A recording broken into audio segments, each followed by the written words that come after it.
TS99కి స్వాగతం. వికారాబాద్ జిల్లా కేంద్ర మంత్రి గడ్కరీతో రోడ్ల అభివృద్ధి అంశంపై చర్చించేందుకు ఈ నెల 24న అపాయింట్మెంట్ తీసుకున్నట్లు చేవెళ్ల పార్లమెంట్ సభ్యులు కొండ విశ్వేశ్వరరెడ్డి తెలిపారు. తాను ఎంపీగా గెలుపొందిన ఈ 100 రోజుల్లో సాధించిన ప్రగతిపై వికారాబాద్లో ఆయన మీడియా సమావేశం నిర్వహించారు. ఈ నెల 24న కేంద్ర మంత్రి గడ్కరీకి కలిసేందుకు అపాయింట్మెంట్ తీసుకున్నట్లు చేవెళ్ల పార్లమెంట్ సభ్యులు కొండ విశ్వేశ్వరరెడ్డి తెలిపారు. స్థానిక శాసనసభ్యులు అసెంబ్లీ స్పీకర్ ప్రసాద్ కుమార్తో కలిసి ఢిల్లీ వెళ్లి రోడ్డు అభివృద్ధి సంబంధించి అంశంపై కేంద్ర మంత్రితో చర్చించినట్లు మీడియా సమావేశంలో ఆయన వెల్లడించారు. ఎన్నికలప్పుడు మాత్రమే రాజకీయాలు ఉండాలని, ఎన్నికల తర్వాత పార్టీలకు పక్కకు పెట్టి ఈ ప్రాంత అభివృద్ధినే ధ్యేయంగా ముందుకు వెళ్తామని అన్నారు. ఈ కార్యక్రమంలో వికారాబాద్ జిల్లా బీజేపీ అధ్యక్షులు మాధవరెడ్డి, ఉపాధ్యక్షులు రాజేందర్ రెడ్డి, రాష్ట్ర కార్యవర్గ సభ్యులు శివరాజ్, నియోజకవర్గ కోఆర్డినేటర్ వడ్ల నందు, పార్టీ సీనియర్ నాయకులు పాండుగౌడ్, కేబీ రాజు, నరోత్తం రెడ్డి, వివేకానంద రెడ్డి తదితరులు పాల్గొన్నారు.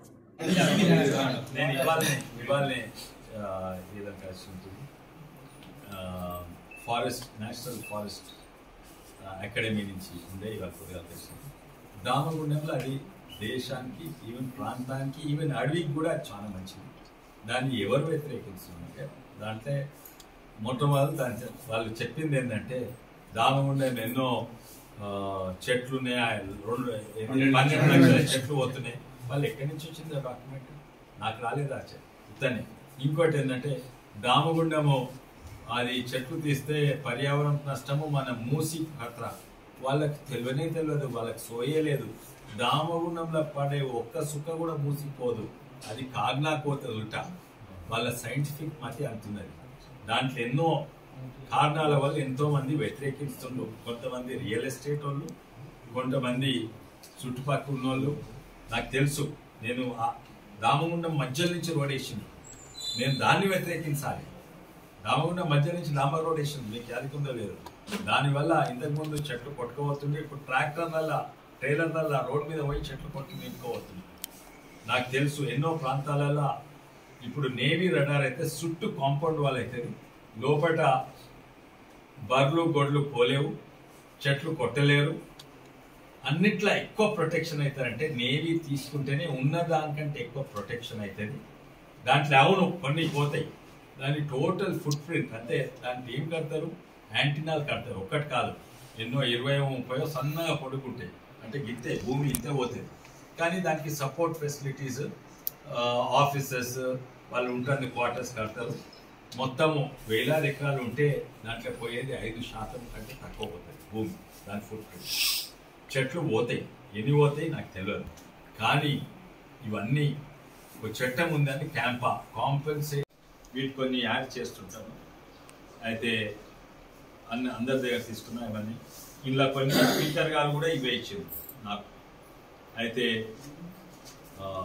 గడ్కరీ గారితో 24 రోజు నేను అపాయింట్మెంట్ తీసుకున్నాను. నేను స్పీకర్ గారిని అక్కడ తీసుకోవద్దాను. నేను ఫండ్స్ తీసుకొస్తే వీళ్ళు కూడా అమలు చేయాలి కదా, కరెక్ట్. ఇంతకుముందు ఉన్న ప్రభుత్వం అక్కడి నుంచి ఫండ్స్ వచ్చేది పోయేట్టు కాళేశ్వరం, అట్లా కాకుండా అక్కడి నుంచి ఫండ్స్ దీనికి వస్తే దానికే వాడేటట్టు.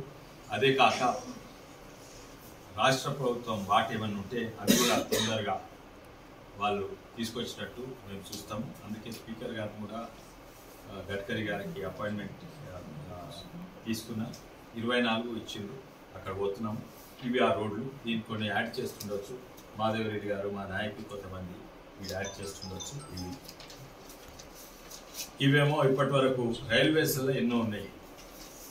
మొదలేమో నేను చెప్పిన MMTSకు శంకర్పల్లి వరకు ఫస్ట్, తర్వాత వికారాబాద్కు నెక్స్ట్. శంకర్పల్లి వరకు మాత్రం నేను బాగా ప్రయత్నం చేస్తున్నాను. సీఎం గారిని కూడా అపాయింట్మెంట్ అడుగుతున్నాను నేను, ఎందుకంటే అందులో 50-50 ఉంటుంది. నేను అక్కడి నుంచి తెచ్చినా కూడా వీళ్ళు 50% ఇవ్వకుంటే కష్టమవుతుంది. అందుకే నేను సీఎం గారిని కూడా కలవబోతున్నాను. బహుశా ఇవాళ రోజు ఇచ్చినట్టున్నారు అపాయింట్మెంట్. రైల్వే ఓవర్ బ్రిడ్జ్ ఎన్నో ఉన్నాయి, రామయ్యగూడ, గొల్లగూడ, కొండకల్, మన వికారాబాద్లు ఉన్నాయి. రైల్వే ఓవర్ బ్రిడ్జ్లు, అండర్ బ్రిడ్జ్లు, మరి ట్రైన్ హాల్టింగ్లు ఇవన్నీ కూడా ఉన్నాయి. అయితే ముఖ్యంగా ట్రైన్ హాల్టింగ్ MMTS కాక. సో ఇవన్నీ కూడా మేము అక్కడ ప్రపోజల్స్ ఇచ్చినాము. అయితే నేను అనుకుంటా ఇవి చాలా మటుకు అయ్యేటట్టు ఉన్నాయని అనుకుంటున్నాను. రోడ్లు మాత్రము రాష్ట్ర ప్రభుత్వం కోఆపరేషన్ చాలా ఉండాలి. ఉంటేనే అవి సాధ్యమైతే, లేకుంటే అవి సాధ్యం కాకపోవచ్చు. అందుకే ఇటువంటి పరిస్థితులు ఎలక్షన్స్ అయిపోయినప్పుడు గట్టిగా కొట్లాడిండు. ఎంతోమంది అంటారు దగ్గర పరిచయాలు, కోరుకోగా దగ్గర పరిచయాలు ఉన్నా కూడా నన్ను గట్టిగా ఓడగొడుతుందుకే, బీజేపీని ఓడగొడుతుందుకే మన ఇప్పుడు ఉన్న ఎమ్మెల్యే ఇప్పుడు స్పీకర్గా పనిచేసిండు. దాన్ని నేను తప్పు పట్టాను. ఎందుకంటే ఆ పార్టీలు ఉంటే ఆ పార్టీకి పనిచేయాలి, నేను ఈ పార్టీ ఉంటే ఈ పార్టీకి పనిచేయాలి. కానీ దాని తర్వాత కలిసి పనిచేయాలని సిద్ధాంతంతో ముందుకుపోతున్నాను. నాకు అక్కడ కూడా తాండూరులో కూడా మంచి కోఆపరేషన్ దొరుకుతున్నది. ఎలక్షన్ కొట్లాడేటప్పుడు గట్టిగా కొట్లాడుతున్నాను. తాండూరులో కూడా నాకు కోఆపరేషన్ దొరుకుతున్నది. పరిగిలో కూడా దొరుకుతుంది నేను అనుకుంటున్నాను. చేవెళ్ళలో కూడా దొరుకుతుంది. ఇవే కాక నేను